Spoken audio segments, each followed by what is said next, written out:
नमस्कार दोस्तों, स्वागत है आप सभी का एक बार फिर मेरे YouTube channel team social talk पर। दोस्तों, आपने एल्विश यादव उर्फ सिद्धार्थ यादव का नाम तो सुना ही होगा, जो भारत के फेमस यूट्यूबर्स में से एक हैं और बिग बॉस OTT सेकंड के विनर भी रह चुके हैं। एल्विश यादव बेसिकली हरियाणा के यदुवंशी हिंदू परिवार से ताल्लुकात रखते हैं, जिनके यूट्यूब में बिलियन से भी ज़्यादा सब्सक्राइबर हैं। चाहे देश हो या विदेश हो, बहुत सारे लोग उन्हें फॉलो करते हैं और आज भी कई लोग ऐसे हैं जो उनकी एक झलक पाने को बेकरार रहते हैं। लेकिन देखा जाए कुछ समय से उनका समय बिल्कुल भी अच्छा नहीं चल रहा है।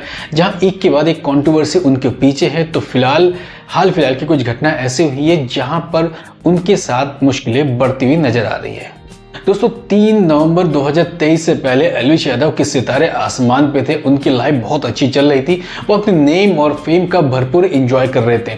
लेकिन कहानी पलटते हुए देर नहीं लगती और फाइनली 2 नवंबर 2023 को जब वो नोएडा के 51 सेक्टर पर पार्टियां कर रहे थे अपने दोस्तों के साथ, तो अचानक वहां नोएडा पुलिस की छापेमारी होती है और छापेमारी करने के साथ उस पार्टी को बंद कर दिया जाता है। साथ में 5 से ज्यादा लोगों को हिरासत में लिया जाता है।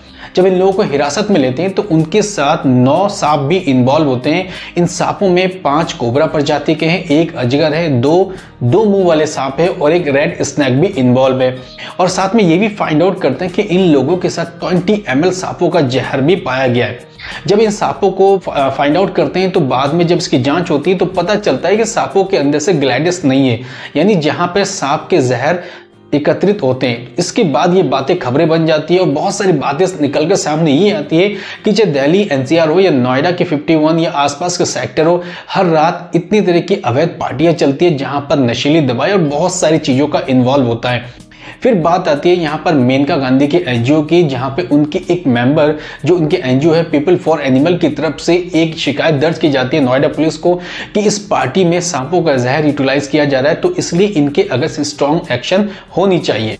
मेनका गांधी के NGO पीपल फॉर एनिमल की तरफ से जब नोएडा पुलिस को शिकायत की जाती है तो शिकायत करने पर छापेमारी के बाद 5 से ज्यादा लोगों के खिलाफ FIR लिखा जाता है, जिसमें राहुल यादव हो, टीटू नाथ हो, रविनाथ हो, जयकरण हो या नारायण हो। जब इनका नाम सामने आता है तो इनके साथ एल्विश यादव का नाम भी इन्वॉल्व किया जाता है और जहां एल्विश यादव का नाम आ जाता है उसके बाद ये बातें हाईलाइट हो जाती है और कॉन्ट्रोवर्सी की फॉर्म पे क्रिएट हो जाती है। जब ये बातें सामने आती है और जब बातें वायरल होती है सोशल मीडिया पे, तो नवंबर में एल्विश यादव अपने इंस्टाग्राम अकाउंट से एक वीडियो को शेयर करते हैं। इस वीडियो में वो साफ साफ कहते हैं कि जितनी भी बातें ये सब फेक नैरेटिव है, इसमें 1% भी सच्चाई नहीं है। अगर इसमें कहीं भी वो इन्वॉल्व है तो इन चीजों की जिम्मेदारी लेने को वो तैयार है और ये जो चीजें फैलाई गई है इनसे उनका कोई भी वास्ता नहीं है। मैंने अभी एक पोस्ट किया, इस पोस्ट में आप देख सकते हैं कि एल्विश यादव ने इन चीजों के बारे में किस तरीके से अपनी सफाई दी है और साफ अक्षरों में उन्होंने अपनी बातें यहां पर लिखी है। सोशल मीडिया पे जब इंस्टाग्राम पे एल्विश यादव जब अपनी इस वीडियो के माध्यम से सफाई देते हैं कि वो इसमें बिल्कुल भी इन्वॉल्व नहीं है, तो कुछ टाइम के लिए ये मामला ठंडा हो जाता है। लेकिन फाइनली एक दिन जब राहुल यादव का एक ऑडियो क्लिप्स जारी होता है और इस क्लिप्स में सीधे सीधे वो एल्विश यादव का नाम लेते हैं, तो वहां पर एल्विश यादव की मुश्किलें बिल्कुल बढ़ जाती है। मुश्किलें बढ़ने के बाद नोएडा पुलिस के DCP और ACP रैंक के ऑफिसर एल्विश यादव से घंटों पूछताछ करते हैं, उनसे हर बार जानने की कोशिश करते हैं।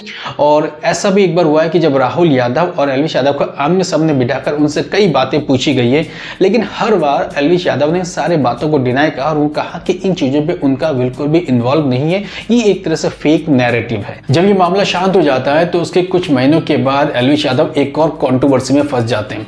दरअसल मामला ये होता है कि 8 मार्च की बात है, जब एल्विश यादव अपने कुछ दोस्तों के साथ गुड़गांव के एक गारमेंट शॉप में जाते हैं और वहां पे एक यूट्यूब क्रिएटर सागर ठाकुर उर्फ ऑनलाइन मैक्सटेन के साथ मारपीट करते हैं और मारपीट के साथ उन्हें जान से मारने की धमकी भी देते हैं।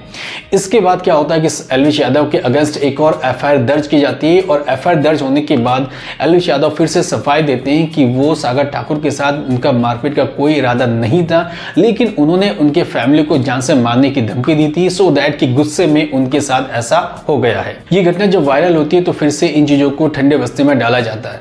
बट फाइनली 135 दिन के बाद 17 मार्च 2024 को नोएडा पुलिस की ओर से NDPS अधिनियम 1985 और वन्य जीव संरक्षण 1972 के अकॉर्डिंग एल्विश यादव को गिरफ्तार कर लिया जाता है और गिरफ्तार करने के बाद सबसे पहले उनकी मेडिकल चेकअप की जाती है और मेडिकल चेकअप करने के बाद उनको अदालत में पेश किया जाता है। है, जहां अदालत से उसे 14 दिन के लिए पूछताछ के लिए न्यायिक हिरासत में भेज दिया जाता है। बट फाइनली कल एल्विश यादव को जमानत मिल चुकी है और इस पर आगे की चर्चा के लिए इनसे पूछताछ लगातार की जाएगी। जब एल्विश यादव को पुलिस ने गिरफ्तार किया तो उसके कुछ दिन बाद आपने देखा कि ये बातें सोशल मीडिया पे हाईलाइट हो चुकी थी, हर तरफ इस पर चर्चा का माहौल गर्म था। इवन आपने देखा कुछ न्यूज़ चैनल में उनके पेरेंट्स को बुलाया गया, उनके पेरेंट्स से बात भी की और कुछ न्यूज़ चैनल ने उनके पेरेंट्स से बहुत बदतमीजी से बात की। तो मुझे लगता है ऐसा नहीं होना चाहिए था। जब तक किसी पे आरोप सिद्ध नहीं होता है हम उसे आरोपी नहीं कह सकते हैं। बट फाइनली देखते हैं कि जमानत के बाद जब इसकी पूछताछ आगे बढ़ेगी तो किस तरह से पुलिस और एल्विश यादव के बीच में कॉपरेशन होगा और जो फैक्ट है, जो सच्चाई है, वो कब तक बाहर आएगी।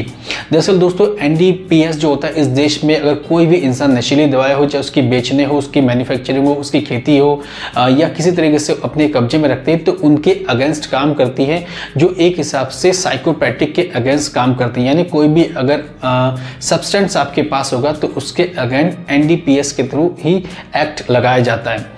सो दोस्तों, इस वीडियो पे मैंने एल्विश यादव से रिलेटेड जितनी बातें बड़े शॉर्ट्स में आपको बताने की कोशिश की है।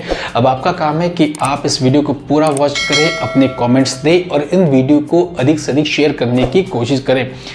कल फिर मिलते हैं एक और नए वीडियो के साथ और कोशिश करेंगे कल के नए वीडियो आपके लिए मोर इंटरेस्टिंग हो। सभी को थैंक यू। जय हिंद।